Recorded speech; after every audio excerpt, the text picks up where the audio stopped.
Hi, everybody. Welcome back to my YouTube channel, Politics with Sherry Jacobus.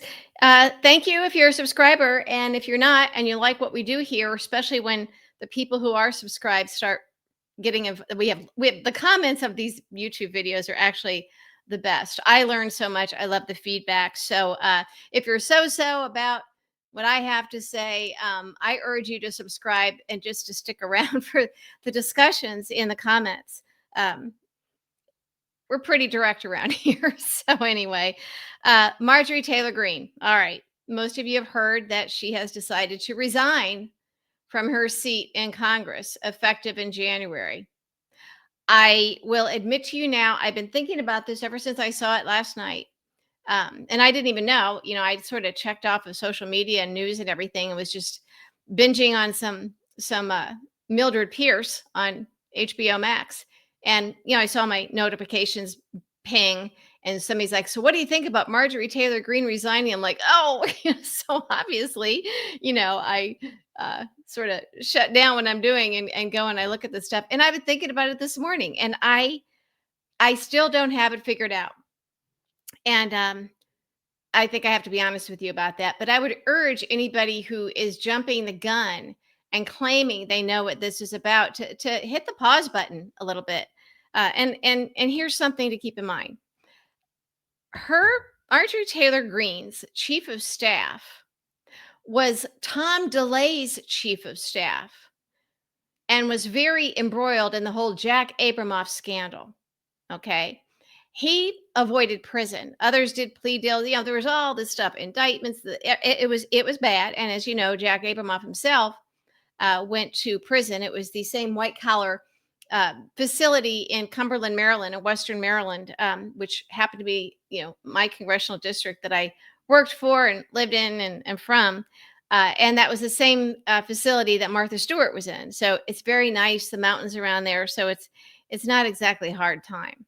But Ed Buckham also lived in the congressional district, and he was close to my then boss.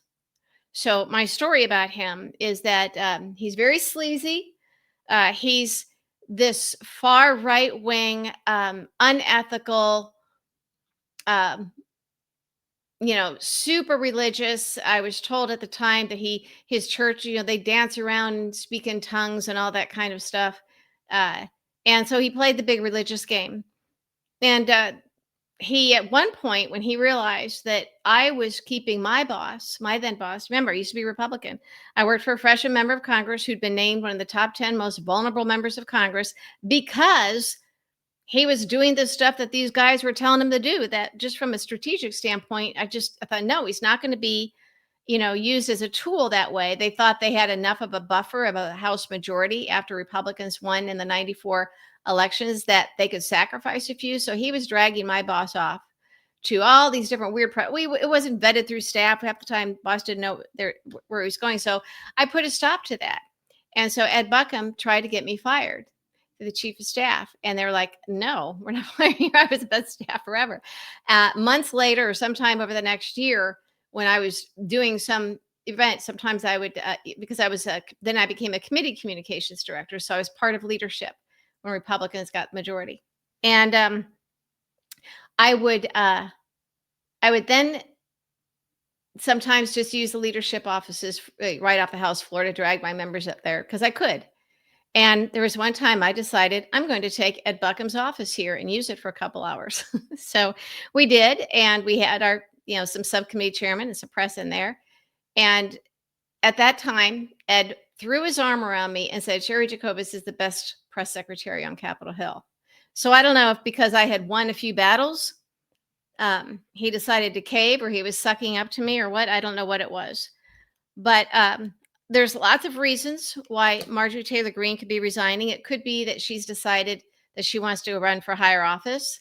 It could be that she thinks she can get richer on the outside. And we're going to get to that in a minute here because I'm going to refer you to an old Norm Ornstein piece that he wrote in 2006 about Ed Buckham. Okay. So in order to understand Marjorie Taylor Greene, I think you need to know the history of Ed Buckham. And that's why I'm warning everybody before people jump to conclusions with their analysis. Oh, she chickened out, blah, blah, blah. She may have, but you need to know the history. So do the research, and eventually we'll start figuring out what's really going on. So so Marjorie Taylor Greene could be worried about being threatened. She could be maybe wants to have effectiveness and go out on a so-called high note with some minions following her and some influence and some impact. Maybe she doesn't want to spend her time fundraising. Maybe she doesn't want to lose a primary and then she loses all her power and has to go away. So why not get out while the getting's good? If she and Ed Buckham have calculated that she's reached her level of influence, doing everything that she can do in her current position, why maintain that position if you're already on outs with MAGA? If you're going to win big because you show that you're right, and MAGA then follows you, and they oppose Trump, then she's a leader and feels like she can write her own ticket, and she may be right. She may be right. Maybe she's going to run for the Senate. Maybe she's going to run for president. Maybe she's just scared of Trump. We don't know yet. So this Norm Ornstein piece, I love it. By the way, I put it on Twitter, and it was in Roll Call, March 29th, 2006. And Norm's, the title is "Reading About Buckham's Activities Takes a Strong Stomach." And Norm is writing about, he's used to this stuff, operate inside the Beltway, the sleaze. But he said for years, when I would chat with Republican leadership staff or members who were close to the leadership, I would get strong warning signals about Ed Buckham, about his tight relationship and sway over former House Majority Leader Tom DeLay, and about his willingness to push the ethical envelope. That is a key phrase, folks, because Marjorie Taylor Greene, since arriving in Congress, has become an extraordinarily wealthy woman. Before she came to Congress, she was not. All right. And Norm writes, but I could not have imagined the depth of the corruption before reading about the ways in which Buckham and his buddy, former lobbyist Jack Abramhoff, remember that name, manipulated the nonprofit rules and built large numbers of people, including Abramhoff's clients, the National Republican Congressional Committee, and firms that work with Abramhoff. And it was done for personal gain. I remember they had the clients of the Northern Marianas sweatshop operator Willie Tan, and gave a nice monetary bonus to Tom DeLay's wife, Christine, and the wife of another longtime DeLay employee, Tony Rudy. I'm hearing these names. I'm getting flashbacks. It makes me want to throw up a little bit because I knew these people. I worked with these people. Then Rudy left and made a lot of money. And says along the way, the nonprofit, and he uses quotes in that, U.S. Family Network, all these names, it sounds so moral, families and eagles and patriotism, freedom, all that kind of stuff.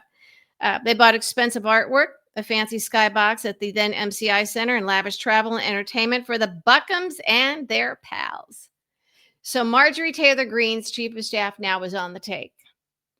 And Buckham and his wife allegedly skimmed $1 million of the $3 million raised by the network. Its receipts included $1 million payment from Russian energy interests. Pay attention, folks.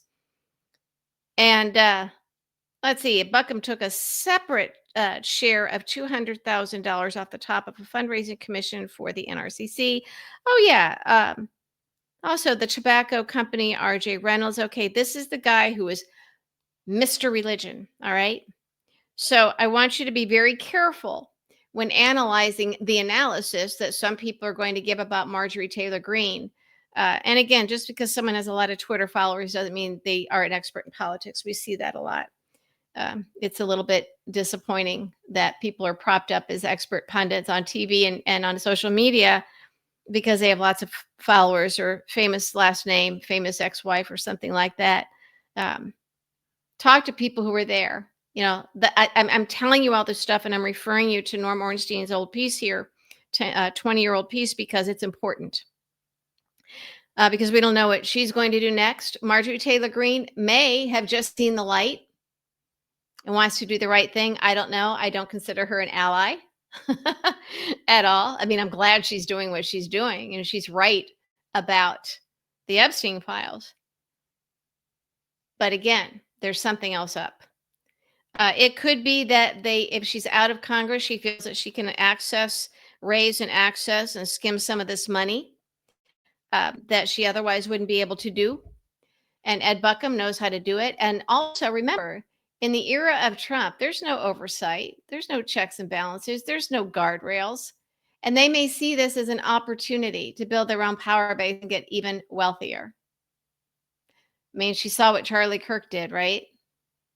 So I'm just putting this out there as a warning to don't assume she got afraid. This is a woman who hasn't been afraid to somehow get millions and millions and millions of dollars while serving in Congress, because we know that's not supposed to happen.